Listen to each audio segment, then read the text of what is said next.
Good afternoon. This is Tia Torres with another episode of Doing the Time with Tia Torres.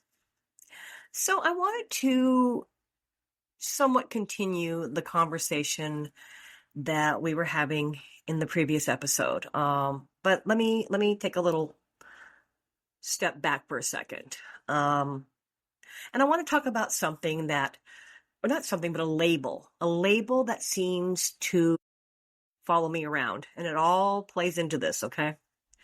So many of you know that for 13 years, we had a show on Animal Planet called Pit Bulls and Parolees. My work is based around the most, I'm going to use the word notorious type of dog, pit bulls, and human people coming out of prison. Okay.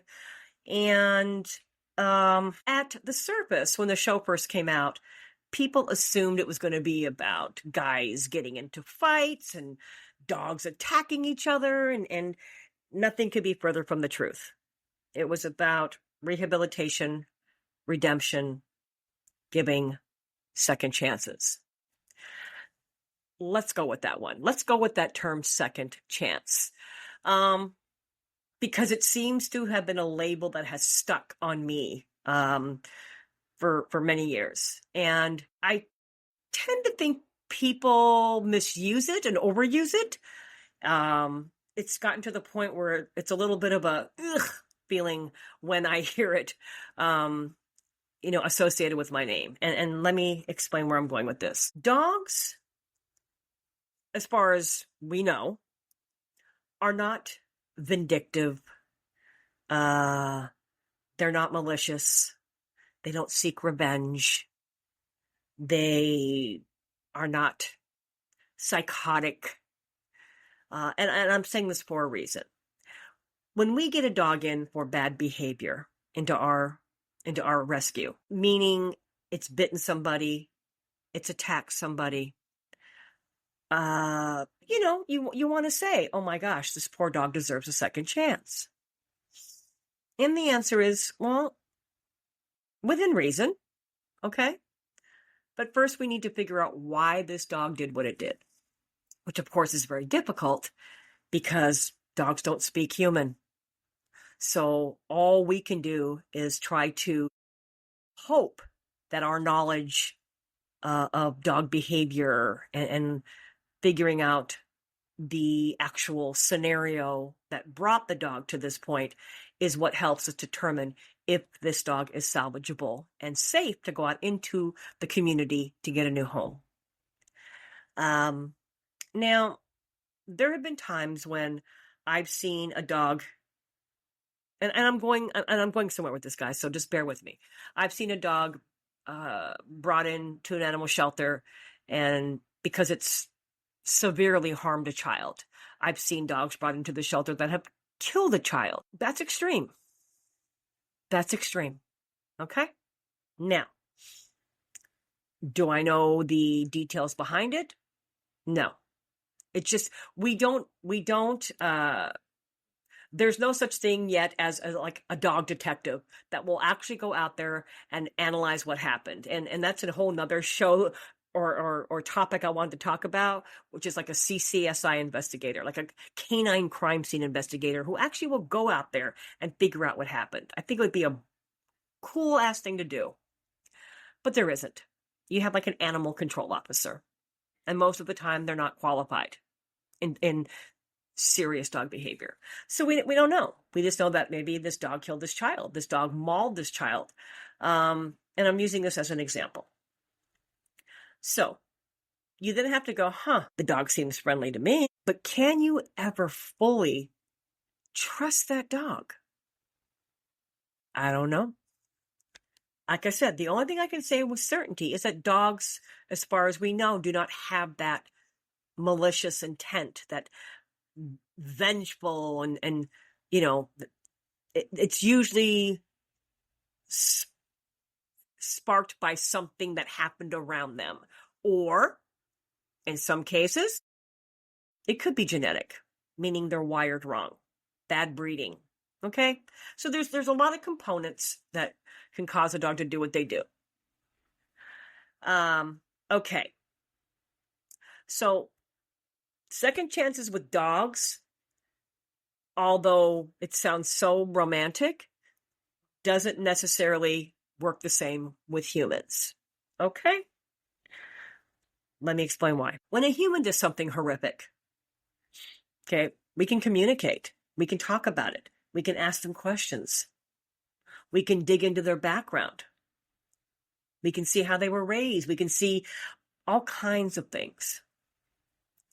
And unlike dogs, humans do have revenge in their heart at times, jealousy, rage, ill intent. So it's a little bit of a different kind of animal. Okay. So for me, who has been exposed to both worlds, which is like the dogs and then people going to prison for doing a crime, the word second chance doesn't quite mean the same. Where with a dog, I hold that term a little bit looser, but at the same time, it's harder to figure it out because, again, we don't have that English language communication type of thing. And we don't have the tools to be able to really dig into the dog's background as much as you can with a human. So for this particular episode, let's now that I've given you the dog analogy of this, let's talk about the human aspect. When people ask me, or they say to me, like if I make a post about a certain person who's committed a crime, or maybe an inmate who I'm trying to help, the go-to phrase is always, everybody deserves a second chance. And you know what?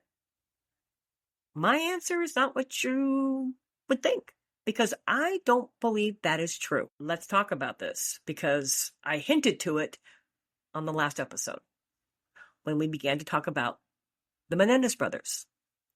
And I'm sure I'm going to piss some people off here. So, that being said, I am a supporter of giving second chances, okay? Which is why I feel like I'm the perfect person to speak about this. One of the things that the district attorney's office talked about when they were thinking about giving the Menendez brothers a shot at parole was, do they feel they would offend again? If they were released, would they be a danger to society? I don't think they would. I really don't. You know, they're both married. I know Eric is. I think Lyle's still married. Their wives have been with them for 1,000,000 years. And I think Eric's wife went on to become an attorney. And I don't know much about them. They've managed to kind of stay out of the public eye a lot. And, you know, although I don't know that I would have married someone who committed the crimes they did, I think everybody has a right to marry who they want and to be in love with who they want. So I would never, ever condemn or say anything wrong or bad about the women who married the Menendez brothers. You know, I would be very supportive of them, actually. But let's talk about just a few of the details on what they did. They killed their parents. I tend to take it a step further. Slaughtered their parents. I think I read somewhere 15 shotgun shots. I think it was Eric who, when he saw that his mother was still alive, he blasted her in the face. And you know what? If I'm wrong, feel free to make a comment and tell me I'm wrong, and I will admit it. But I'm pretty sure I saw that. Now, the defense always was that they had been molested by their father. Now, you have to remember, when this crime happened, I lived in Los Angeles. Although I didn't get super involved in it because I was young back then, but I was there. I saw the big ruckus going on, and I lived very close to the heart of where this happened. And I saw it on TV. At the time, I didn't buy it. I'm like, they weren't molested. Look at them, acting on TV with the crying. I didn't believe it. But then that Netflix movie came out, or miniseries, I think it was. And I spoke about it on the last episode. Oh, God, you guys have to watch it. Again, the actors who portrayed Lyle and Eric deserve all the credit. And the producing of it. The producing was amazing because they humanized Eric and Lyle. They told a great story. They also told a very balanced version of it. So you kind of went, did they do it for this reason or are they lying? It was done very well. But in watching that Netflix miniseries, that's when my tune did change. I went, you know what? I think they were. I think their dad did do something to them. And I'm like, okay, I'm changing my tune. But do I feel that when somebody commits a crime and they're young, like a teenager, do we give them a little bit of like, oh man, kids just don't always think straight? Yes, I am one of those people. I do. And they tried to use that in Eric and Lyle's case. But I think Eric was like 18 and Lyle was like 21. They were young, but they weren't that young. Okay? I mean, for all intents and purposes, they were legal age, to buy alcohol, to buy cigarettes. I mean, that's what the law says. Also, it's so easy for me to sit here and go, this is what I would have done. But to me, it felt like overkill. But again, you know what? Hold on, Tia. If what they said happened, they were angry, it's possible. But here's where my tune changed. And that was their behavior afterwards. Yeah. I read an article that said they blew through $700,000 in like 6 months. Just went on a shopping spree, having a great time. And that part got to me. I was like, here's where my thinking goes. I do not feel they should be let out. Again, not because I feel they're dangerous. I don't think they would ever commit a crime again. To me, it would open up the door, meaning other people who are in prison for killing somebody, but not even as brutal as what they did, we'd be going, hold on, I forgot to tell you, my dad molested me too. And people would start using that as a defense or an excuse. I think it would have caused a big shitstorm to let them out. Again, based on the brutality. Guys, they didn't just like shoot their dad and walk away. Okay? That being said, why did they have to shoot their dad? They were of age. They just could have left. Just leave. Again, I don't know all the meat and potatoes of every incident, or excuse me, every detail in the case. And I am being a hypocrite. I admit it. Because, when you hear about people that are in domestic violence situations and they say, why can't you just leave? I was one of those people. It took me a while to leave. So I get it.